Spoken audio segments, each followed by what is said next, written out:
তৃণমূল কংগ্রেসের সাংগঠনিক জেলাকর্মী সভায় প্রকাশ্যে এলো গোষ্ঠীদ্বন্দ্ব। শনিবার মালদা কলেজ অডিটোরিয়ামে আয়োজিত এই সভায় পুলিশের বিরুদ্ধে সরব হলেন রাজ্যের মন্ত্রী সাবিনা ইয়াসমিন।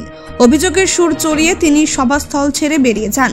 মন্ত্রী বেরিয়ে যাওয়ার পরই মঞ্চে বক্তব্য রাখেন খুন হওয়া বাবলা সরকারের স্ত্রী ও কাউন্সিলর চৈতালি ঘোষ সরকার।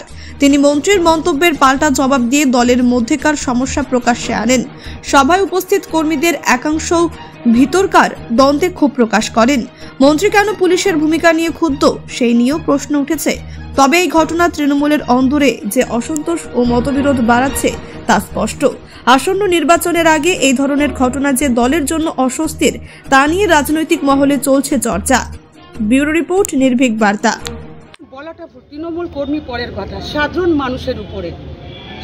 মানুষের উপরে এমন কিছু ঘটনা ঘটছে যাতে আমরা কিন্তু খুব ক্ষিপ্ত।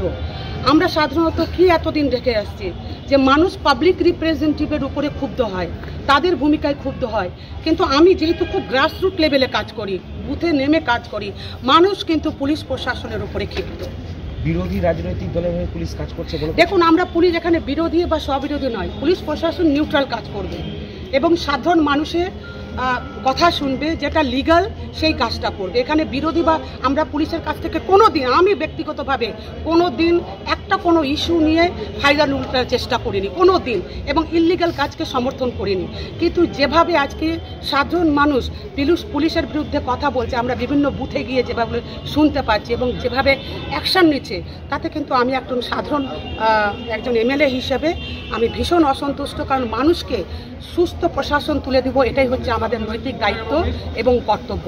মানুষ যদি পরেশান হয় তাহলে আমরা চুপ থাকতে পারি না।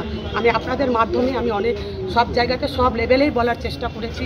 আপনারা সকলেই জানেন যে আমি একেবারে পুলিশকে কোনো প্রকারে অপব্যবহার আজ পর্যন্ত রাজনৈতিক জীবনে করিনি।